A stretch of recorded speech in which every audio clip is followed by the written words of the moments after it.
My mom begged me to come home for the holidays.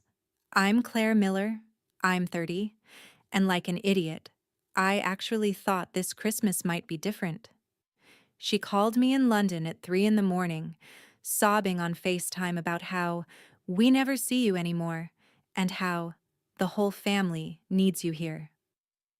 10 hours on a cramped overnight flight, 2 layovers, a dead phone battery, and I still showed up on her doorstep in San Diego with a suitcase full of gifts for my brother's kids.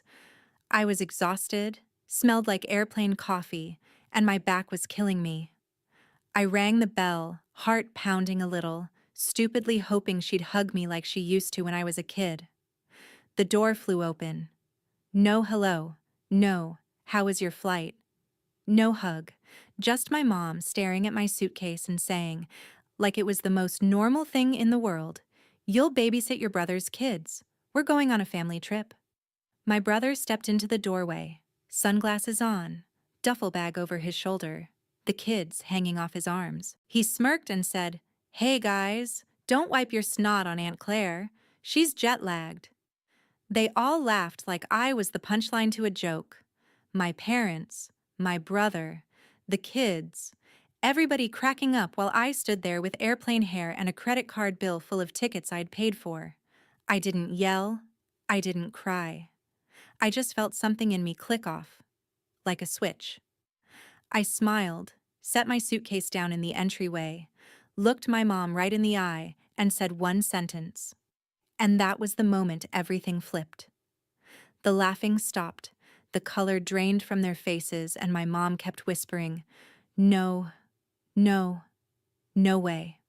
By the time I was done, their dream vacation wasn't happening.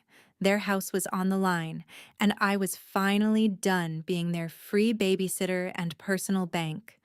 Stay with me until the end, and I'll tell you exactly how one ungrateful daughter ruined her family's perfect holiday and took her life back in the process. The funny thing is, the moment I said that one sentence, the whole room froze. But to really understand why, you have to know what those people at the door had been doing to me for years. My mom didn't just miss me when she called me in London. 2 weeks before that 3 a.m. FaceTime, she had already texted me screenshots of crazy expensive holiday prices, hinting that she and my dad could never afford a trip like that unless I helped a little, just this once.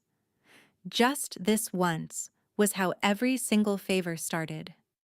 When my dad needed knee surgery, I wired money. When my brother Jason maxed out his credit cards on his big e-commerce idea, I helped him consolidate his debt. When the water heater broke and the mortgage was overdue, I sent money, and my mom posted photos the next week from a new brunch place downtown. I live in a tiny flat in London. I cook most of my meals at home.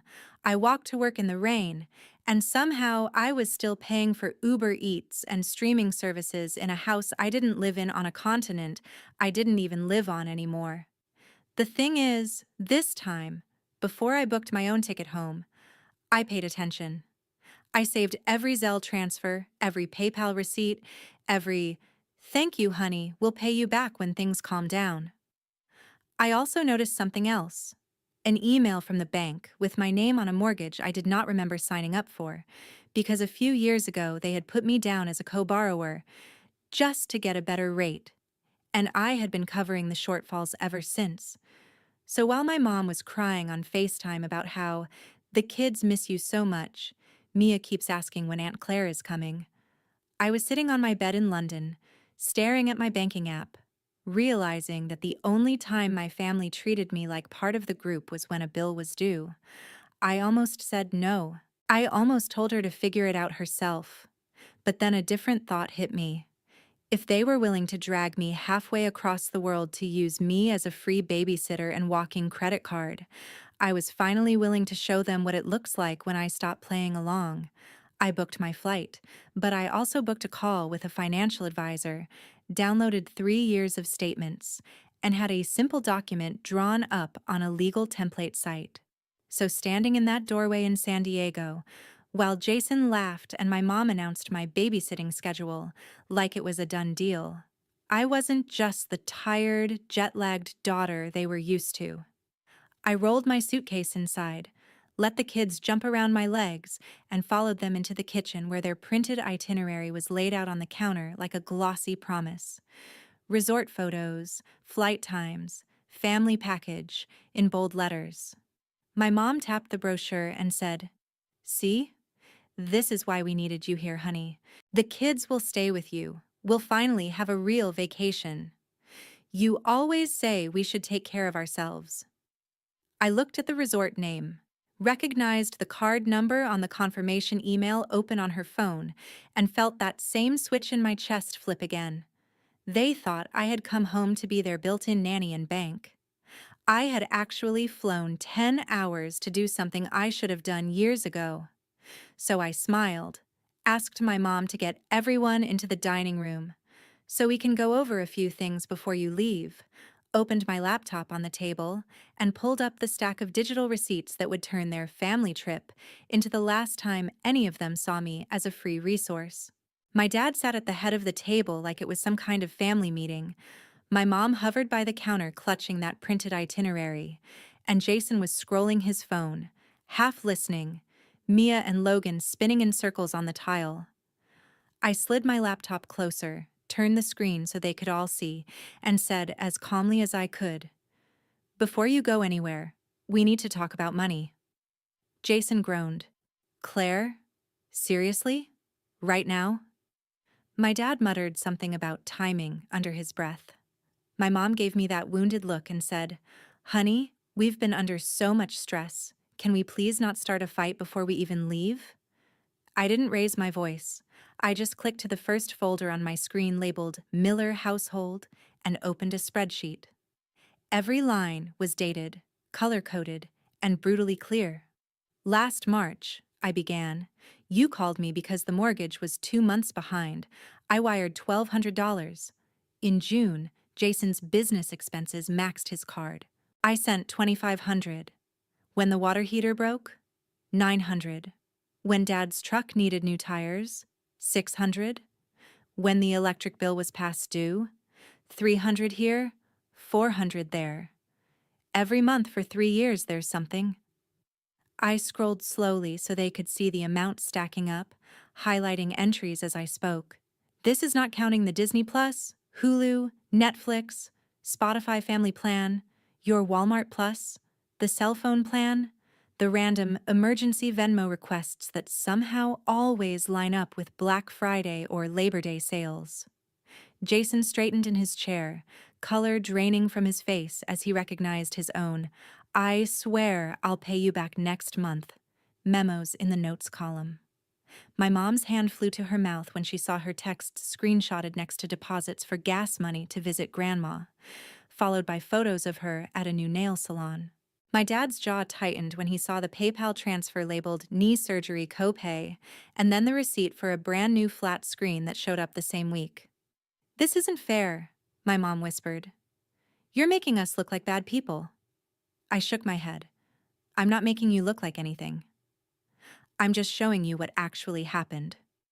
Then I scrolled to the bottom, to the row in bold. The total number sat there, big and undeniable. "In the last 36 months, I said quietly, "I have sent this house just over $60,000. The room went dead silent. Jason blinked hard. My dad stared at the wall. My mom kept whispering, "No, that can't be right. That can't be right." Like if she said it enough, the math would change. I reached into my bag and pulled out a thin stack of printed pages, slid them onto the table next to the itinerary for their dream resort. "This," I said, "is a simple agreement. It's not a lawsuit. It's not me taking you to court. It's just a record that all of you acknowledge you owe me this money and will start paying it back. Even if it's slowly. $50 a month? 100. Whatever." I had it drafted using a legal template. My advisor looked it over.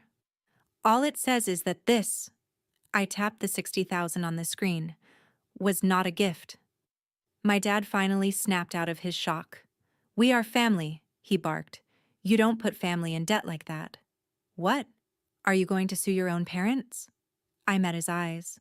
Family doesn't hide a mortgage in their daughter's name and call her when the payment's late. Family doesn't spend her money on vacations and brunch, and then tell everyone she abandoned them. My mom flinched like I'd slapped her. Jason grabbed the pages, skimmed the first paragraph, and his voice cracked. This is insane. I can't pay this back. None of us can.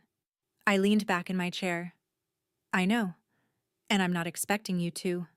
Not all at once. But I am done living in a world where you pretend you're victims and I'm some selfish career girl overseas. If you ever tell a neighbor or a cousin or Facebook that I left you with nothing, I will show them these numbers. I will show them every transfer, every bill I covered, every time you chose Starbucks over the electricity bill because you knew I'd bail you out. My mom shook her head over and over, whispering, no, no, no way. You wouldn't do that, Claire.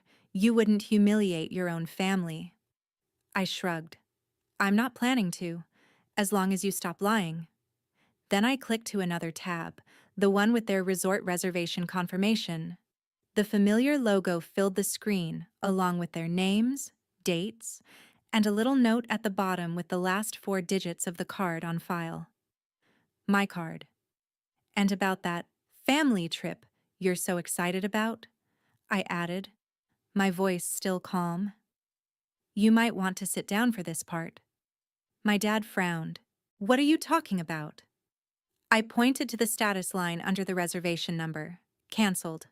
3 days ago, I called the resort and the airline, I said. Since the bookings were made with my card and my account, I had every right. The package has been refunded. The flight credits have been moved. So when I told you at the door that I wasn't babysitting while you went on vacation, I closed the laptop halfway, just enough to see all their faces at once. What I meant was, there is no vacation anymore. Not without me. Not without my money. Not ever again on my dime. My dad lurched up from his chair when he saw the word canceled, like he could intimidate the screen into changing. You had no right, he snapped. Those are our tickets. I didn't even flinch. They were bought with my card, from my account, with my money, I said. The right was all mine. He opened his mouth to argue, but I was already clicking to the next window. And that brings me to the house we're sitting in right now. On the screen was an email from the bank with both our names on it. Gary Miller and Claire Miller, co-borrowers. My dad stared at it, his face draining of color. My mom whispered, Claire, please, not this. We told you it was just paperwork. I swallowed the familiar ache in my throat. You told me it was a formality, I said. You told me it wouldn't affect me, but I've been the one covering short payments on this mortgage for years. Every time you forgot a bill, it hit my credit too. I clicked a button and a small video window popped up in the corner of the screen. My financial advisor's face appeared, framed by a home office in London. We had spoken before I ever got on the plane. Hi, Claire, she said. Is now still a good time? I turned the laptop slightly so my parents could see. Perfect, I said. You remember my family situation. My dad hissed. Who is this? I answered without looking at him. This is the person who helped me understand exactly what being a co-borrower on your mortgage means, and what my options are now that I'm done bailing you out. The advisor introduced herself politely, then got straight to the point. In calm, measured language, she explained that as a co-borrower, my credit was tied to this house, that missed payments and constant shortfalls were hurting me, and that I had the right to go to the bank and request to be removed from the loan. In practice, she continued, that means the lender would require the remaining borrower or borrowers to qualify on their own. They might have to refinance, or in some cases, if they cannot meet the requirements, the property may need to be sold to satisfy the debt. My mom shook her head. You can't do that, she said, her voice trembling. We can't afford to move. We can't afford a higher payment. The advisor's voice stayed gentle. That is between you and the lender, ma'am. What I can say is Claire is not obligated to keep her name on a loan that she is not truly benefiting from, especially when she is the one making up the difference. I thanked her and ended the call, my heart pounding so hard I could feel it in my teeth. The room felt smaller, like the walls were inching inward. My dad rounded on me. You're going to make your own parents homeless over some numbers on a screen? I looked him straight in the eye. No, I am going to stop letting you gamble with my future while you act like I owe you my entire life. If you can afford resorts and plane tickets when you think I'll be here to babysit, you can afford to sit down with a bank and figure out how to pay for your own house. I reached into my bag again and pulled out a folded letter. This is my formal notice that I'll be stopping all automatic payments related to this property, I said. The bank will contact you directly from now on. I'm also closing the joint checking account Mom convinced me to open, just in case there's an emergency. I air quoted the words without meaning to. My mom made a choked sound. But that's where the grocery money comes from, she said. That's where we pay utilities. How are we supposed to manage all this? I took a breath, steady and slow. The same way every other adult in this country does, I replied. With your own income, with your own budgeting, with your own consequences when you overspend. I opened another tab showing the monthly auto drafts I had set up over the years. Mortgage supplement, power, internet, streaming bundles, grocery deliveries, car payment top-ups. All of them had my name next to the word payer. As of today, I said, my cursor hovering over the cancel button for each one, these stop. You will get your own bills, in your own names. If they're late, that's between you and the companies, not me and my credit score. Jason finally spoke up, panic rising in his voice. Claire, you can't just pull everything away at once. At least give us time. I'm looking into more hours. I'll sign up for more delivery shifts, I swear. Just don't screw us like this. I turned to him. You're 34 years old, I said. You have 2 kids. You should have been doing that years ago without me dangling in the background as a safety net. He stared at the table, jaw clenched. For a second I almost softened. Almost slipped back into the role they had written for me. The fixer. The quiet helper. The girl who would cry in the shower and then open her banking app and make it all go away. But then I remembered the way they had laughed at the door, the way my mom had said, "You'll babysit," like it was a line item on their to-do list, and that softer part of me shut right back down. I hit cancel on the auto-pays, one by one. Confirmation emails pinged my phone. My mom's breathing got faster. My dad sank back into his chair, staring at nothing. "This is cruel," he muttered. "You're punishing us." I shook my head. "No. I'm finally stepping out of a role you all wrote without asking me, and I'm giving you the chance to be honest about what you can actually afford without hiding behind my bank account." I closed the laptop and stood up, my legs shaky but steady enough. "After this," I said, "if you decide to tell anyone that I abandoned you, just remember I have every receipt, every bill, every transfer. I'm done being the villain in the story you tell other people to make yourselves feel better." I picked up my suitcase and added quietly, "You wanted a real vacation. Maybe this is it. A vacation from pretending I'm your built-in solution to every bad decision. Let's see how you handle life without that."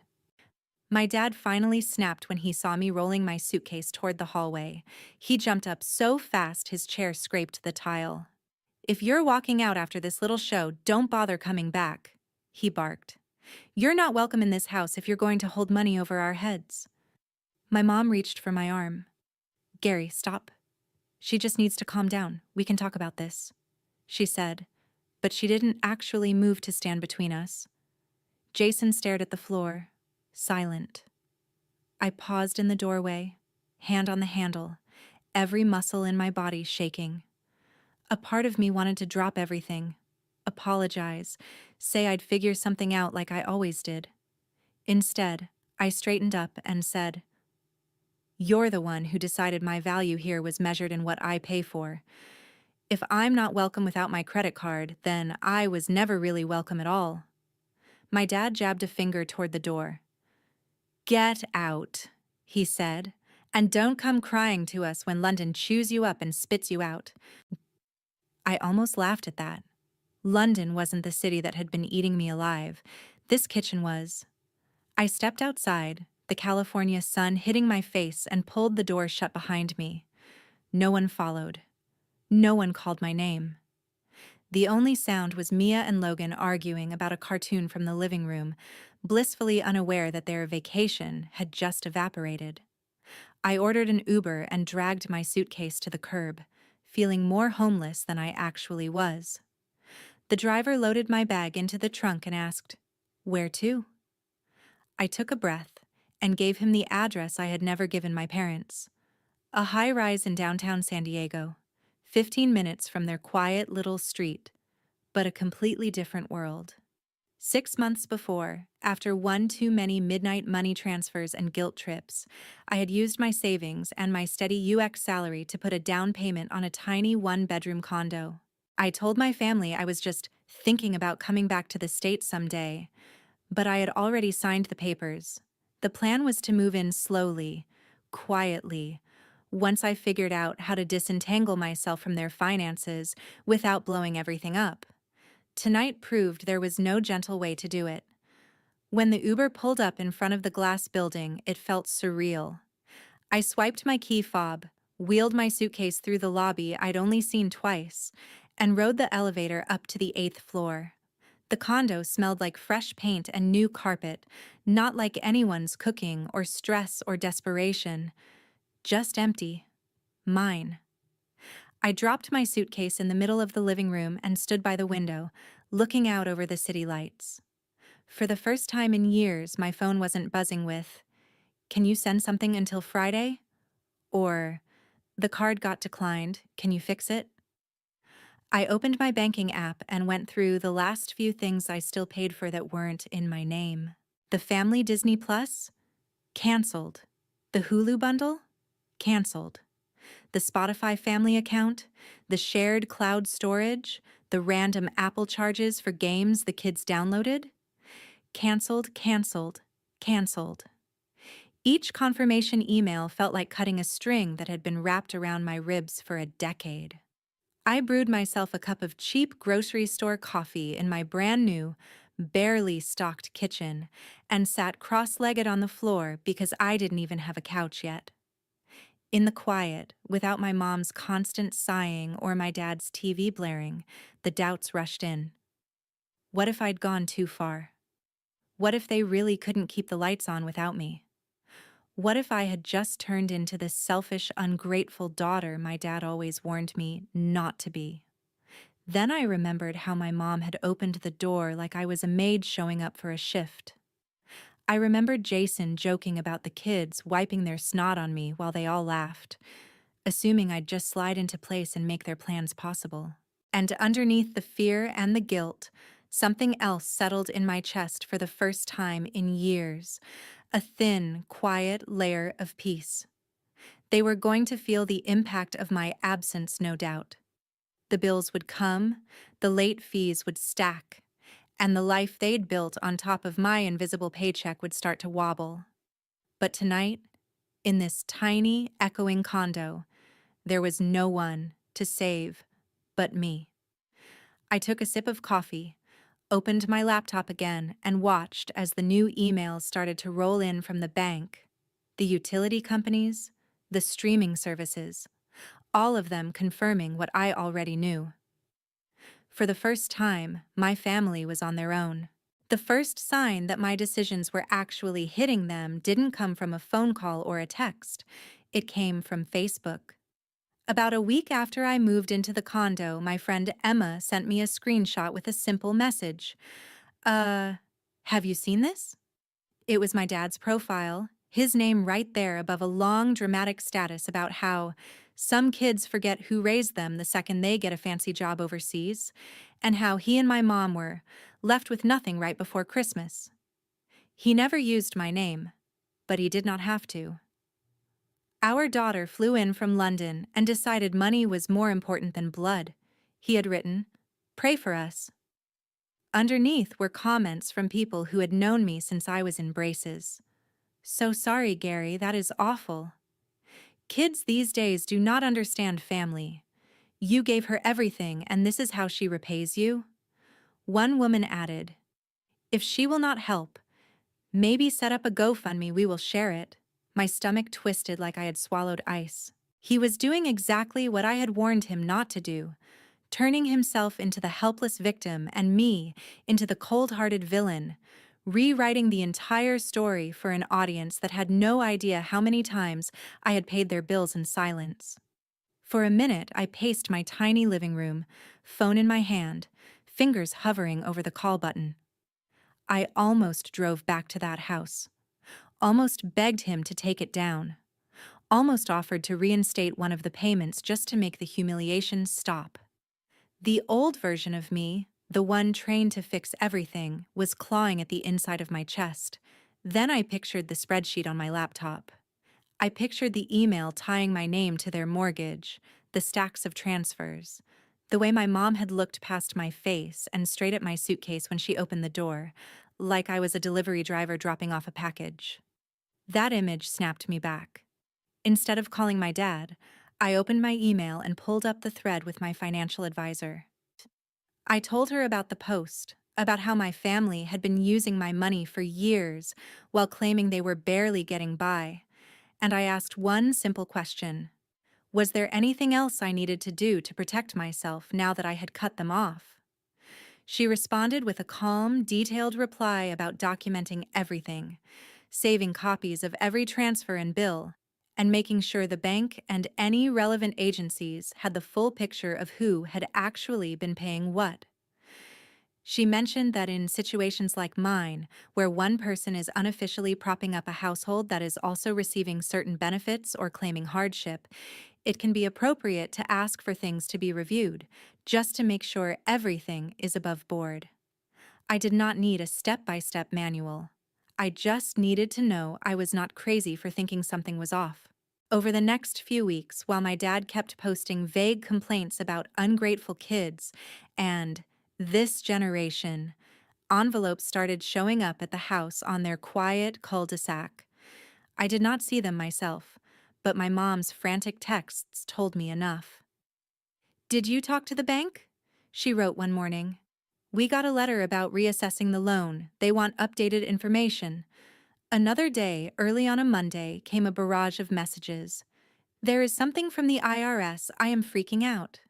I thought you said everything was fine. Why are they asking questions?"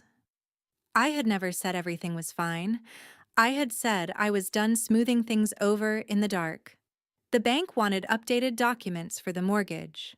The utility companies wanted full payment instead of the partial ones I had been slipping in at the last second, like some invisible janitor cleaning up a mess no one else acknowledged. The comfortable fog they had been living in was thinning, and there was nothing left to hide behind except the reality of what they could actually afford. Jason finally texted asking to meet at a coffee shop near my building. When he walked in, he looked smaller without the sarcasm to puff him up. Dark circles under his eyes, stubble he had clearly not had time to shave, a delivery bag slung over his shoulder. He dropped into the chair across from me and got straight to it. "Dad needs to shut up online," he said, rubbing his face. "Those posts are making everything worse. He is embarrassing himself. And Mom, and honestly me too. And I know you are mad, but some of this, the letters, the calls, you did something, right?" I took a slow sip of coffee, letting him sit in the discomfort for a second before I answered. "What I did was stop pretending we were all being honest," I said. "I talked to professionals. I made sure my name would not go down with a ship I was not steering. If that means some systems are finally noticing where the money has actually been coming from, that is not my fault." He stared at the table, then admitted he had signed up for more shifts, sold some of his old tech gear, moved his kids into a smaller room so he could take on a roommate and cut rent. "It sucks," he said, voice low, "but for the first time I am actually seeing what stuff costs. Like, really seeing it. Groceries, gas, daycare. I did not get it before. I just knew if it got bad enough, someone would text you." Meanwhile, my mom was selling designer bags and home decor she had bragged about on social media, listing them on Marketplace with captions like "barely used," when I knew exactly how often she had carried them to brunch. The new television my dad bought after his surgery, the one he justified as recovery entertainment, disappeared from the living room in my cousin's holiday photos, replaced by an old boxy set from the garage. Their truck was finally repossessed one gray morning after too many missed payments, the kind of scene they used to cluck their tongues at when it happened at a neighbor's house. Now it was their driveway, their sidewalk, their embarrassment as the tow truck hauled away a symbol of a lifestyle they could no longer fake. Through all of it, my dad kept my number unblocked, but he never once called to apologize or tell the truth. He just kept throwing little grenades online, vague posts about betrayal and ingratitude, hoping someone would pick them up and carry them to me so I would feel guilty enough to crawl back. He told anyone who would listen that his daughter had abandoned him for money and status, conveniently leaving out that most of the money had been flowing in the opposite direction for years. I did not respond publicly, did not jump into the comments to defend myself, did not write my own dramatic post with screenshots attached, even though the petty part of me desperately wanted to. I did not have to. I had my receipts. I had my advisor. I had my own credit finally starting to disentangle from theirs. And more importantly, I had distance. Every time I saw someone share his story about the cold daughter in London, or heard through the grapevine that he was holding court at the bar about what a disappointment I was, all I could think was that if they knew the real math, if they saw even one page of that spreadsheet, they would not be asking why I walked away. They would be asking how I managed to stay as long as I did. By the time Christmas rolled around again, the Miller house had turned into a different universe, and so had mine. I found out the pieces in strange little ways. A tagged photo of my mom at a discount store instead of her usual boutique. A grainy picture of Jason's kids in a small apartment instead of my parents' backyard. Comments from mutual friends asking if everything was okay. I didn't reach out. I focused on my job in San Diego, on building my portfolio, on decorating my condo one paycheck at a time. I bought a secondhand couch, a fake tree for the corner, and strung up cheap fairy lights that made the place look warmer than it had any right to feel. Then, one rainy Tuesday in December, someone knocked on my door. When I checked the peephole, my stomach dropped. It was my mom. She looked smaller somehow.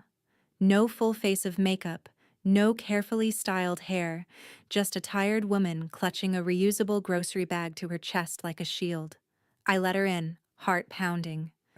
She stood in the middle of my little living room and turned in a slow circle, taking in the couch, the view, the tiny Christmas tree with 3 mismatched ornaments. "I didn't know it looked like this," she said softly. "I always pictured you in something bigger, fancier." I shrugged. "This is what I can afford, without paying for 2 households." She winced like the words physically hurt. Then she opened the bag and pulled out an envelope. Inside was a check.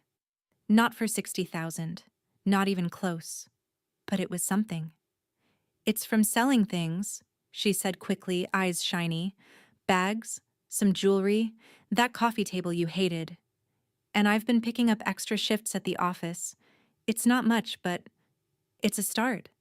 I told Jason we can't pretend it was all a misunderstanding anymore. For a second, I just stared at the check. It wasn't about the amount. It was about my mother, who had spent years acting like my money grew on trees, standing in my small, very human-sized living room and admitting, out loud, that she'd treated me like an ATM. She sat down on the edge of the couch and started crying. Not the manipulative, loud sobbing from the 3 a.m. FaceTime call. Quiet, broken little sounds. "Your father still says you betrayed us," she said. "He tells everyone you turned on your family because you think you're better than us. But I can't keep saying it. Not after seeing those papers. Not after the bank letters. We did use you. I did." I sat next to her, leaving space between us. "I'm not asking you to hate him," I said. "I'm asking you to stop letting him rewrite what happened just so he doesn't have to feel guilty." She nodded, wiping her face. "Jason's working," she added. "Like, really working. Driving late nights, doing warehouse shifts. He moved into a smaller place. The kids share a room now, but at least it's a place he pays for himself. He wanted me to tell you thank you for the spreadsheet." I actually laughed at that, a short, surprised sound. "I didn't make that for him," I said. "I made it for me." She looked at me carefully. "Do you think someday we could have a Christmas where you come over and it's just dinner? No money talk, no hidden bills. Just us?" My throat tightened. "Maybe," I said, "but that only happens if everyone in that house understands I am not their safety net anymore. If I come, it's because I want to, not because there's a payment due." She nodded again, stood up, and hugged me, a real hug this time, the kind I'd been chasing for years. When she left, I slipped the check into a drawer. I didn't cash it right away. I just needed to know that, for once, the flow of money was pointed in the other direction. As for my dad, the last thing I saw from him was another vague post about family turning their backs. I muted him, then finally blocked his profile and his number. It felt less like slamming a door and more like closing a wound that refused to heal.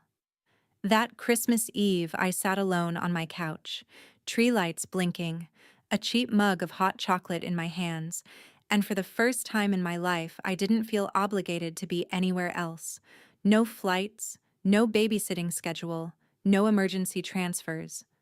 Just quiet. Just mine. Here's what I learned.